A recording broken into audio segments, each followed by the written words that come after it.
নমস্কাৰ এই মুহূৰ্তত দিব লৈছো কেইবাটাও গুৰুত্বপূৰ্ণ খবৰ আৰু এনেবোৰ খবৰ নিতেও পাবলৈ চেনেলটো সাবস্ক্ৰাইব কৰি ভিডিঅ'টোত এটা লাইক কৰি দিব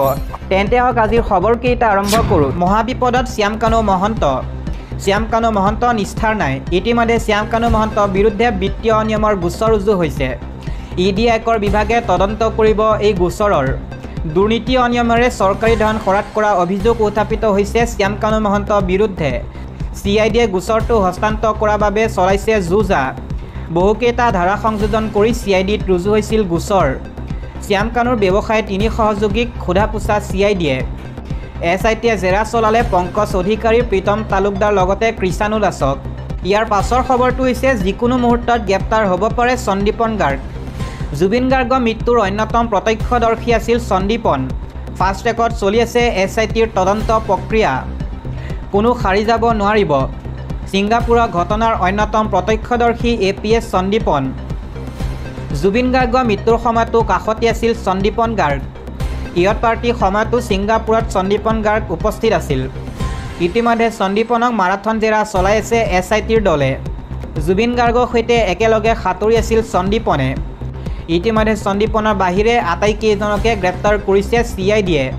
আন এটা খবৰ জুবিন গাৰ্গৰ লগত কিয় এনেকুৱা কৰিলে শেখৰ সিদ্ধাৰ্থই এই মন্তব্য কৰিছে গৰিমা শইকীয়া গাৰ্গে কৈছে শেখৰে কিয় লুকুৱাইছিল সিদ্ধাৰ্থই জুবিনক বি দিয়াৰ কথা এটা পৰিয়ালৰ দৰে আমি আছিলোঁ এই মন্তব্যৰে উচুপি উঠিল গৰিমা শইকীয়া গাৰ্গ মোৰ মানুহজনে সকলোকে বহুত মৰম কৰিছিল তাৰ পিছতো তেওঁক কিয় এনেকুৱা কৰিলে মই মোৰ মানুহজনক হেৰুৱাইছোঁ জুবিনক মই ঘূৰাই নাপাওঁ কেতিয়াও কিন্তু জুবিনে উচিত ন্যায় পাব লাগিব এনেদৰে মন্তব্য কৰিছে গৰিমা শইকীয়া গাৰ্গে জুবিনৰ লগত কি হৈছিল মই জানিবই লাগিব মই আইনৰ ওপৰত আস্থা ৰাখিছোঁ মৰুণোত্তৰ ৰিপৰ্ট মোৰ ব্যক্তিগত সম্পত্তি নহয় ৰাজহুৱা হ'লে তদন্তত ব্যাঘাত জন্মিব পাৰে সেইবাবে মই মৰুণোত্তৰ প্ৰতিবেদন মই গ্ৰহণ নকৰিলোঁ মৰুণোত্তৰ প্ৰতিবেদন আদালতত আৰু SITৰ সৈতে থাকক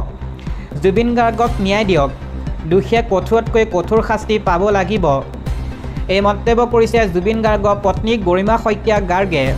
পৰৱৰ্তী খবৰ যদি জুবিনক বিষ খুৱাইছিল শেখৰ তাত কি কৰি আছিল পৰিচালক ৰাজেশ ভূঞাৰ এই বিস্ফোৰণ শেখৰজ্যোতি গোস্বামীয়ে কিয় লুকুৱাইছিল এই বিস্ফোৰক তথ্য যদি জুবিনক বিষ খুৱাইছিল তেন্তে শেখৰ তাত কি কৰি আছিল ধেমালি কৰিবলৈ গৈছিল নেকি অমৃতপ্ৰভাই কি কৰি আছিল ঘৰত আহি শেখৰে কৈছিল পিছত হ'লেও জুবিনক মাৰিলেহেঁতেন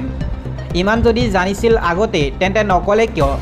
পৰীক্ষাভাৱে হ'লেও জড়িত হৈ আছে শেখৰজ্যোতি গোস্বামী শেহতীয়া মন্তব্যক লৈও প্ৰতিক্ৰিয়া প্ৰকাশ কৰা হৈছে পৰিচালক ৰাজেশ ভূঞা শৰ্মাৰ এই বিস্ফোৰক মন্তব্য দিব লৈছোঁ আন এটা খবৰ গ্ৰাহকক কম তেল দিয়া ভেল ডিপুৰ বিৰুদ্ধে চলিল অভিযান তাৎক্ষণিকভাৱে প্ৰশাসনে চিল কৰিলে ইণ্ডিয়ান অইলৰ তেল ডিপু ৰাইজৰ অভিযোগত পোৱা মাত্ৰই কঠোৰতকৈ কঠোৰ হৈ পৰিল প্ৰশাসন নগাঁও জিলা আয়ুক্তৰ দেৱাশিষ শৰ্মাৰ নেতৃত্বত চলিছিল অভিযান ট্ৰেড লাইচেন্স নথকাৰ বাবে চিল কৰিলে ট্ৰাম্পৰ সকলো দিব লৈছোঁ আন এটা খবৰ SITৰ ওপৰত নিয়ন্ত্ৰণ বিচাৰি প্ৰধানমন্ত্ৰীলৈ গৌৰৱ গগৈৰ পত্ৰ মুখ্যমন্ত্ৰী হিমন্ত বিশ্ব শৰ্মাই শ্যামকানু মহন্ত আৰু আন অভিযুক্তক প্ৰমাণ নষ্ট কৰিবলৈ তদন্ত প্ৰক্ৰিয়া বিলম্বিত কৰা বুলি অভিযোগ প্ৰদেশ কংগ্ৰেছৰ সভাপতি গৌৰৱ গগৈ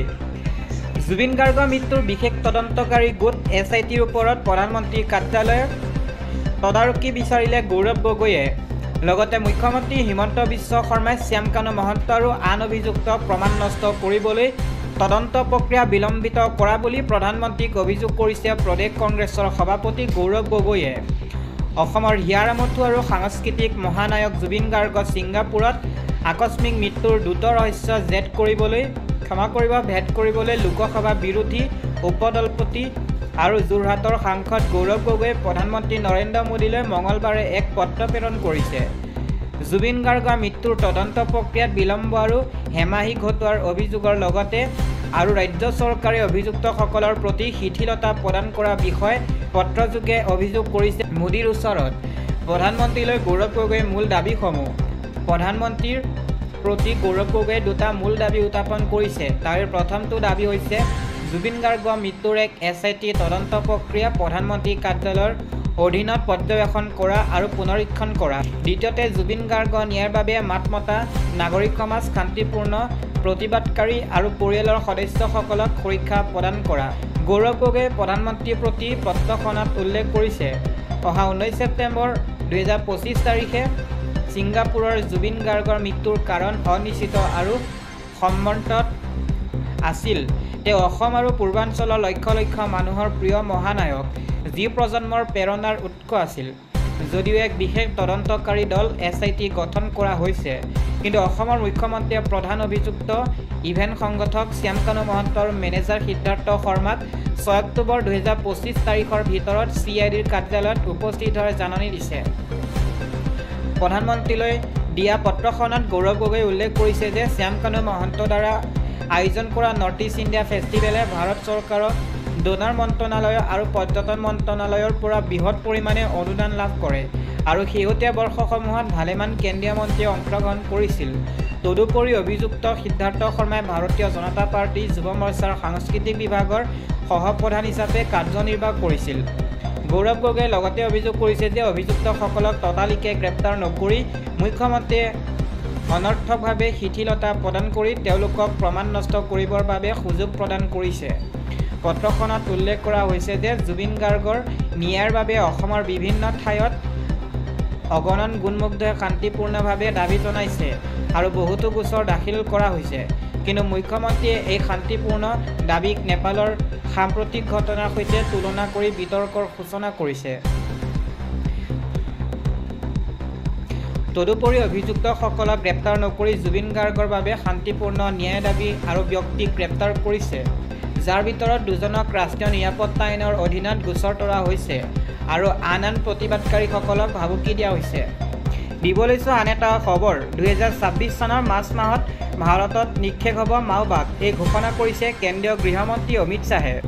ছত্তীশগড়ৰ বাস্তাৰত এক অনুষ্ঠানত অংশগ্ৰহণ কৰি কেন্দ্ৰীয় গৃহমন্ত্ৰী অমিত শ্বাহে মাওবাদী সদস্যসকলক অস্ত্ৰ-শস্ত্ৰ সম্বৰণ কৰি বুজাবুজিলৈ আহিবলৈ আহ্বান জনাইছে।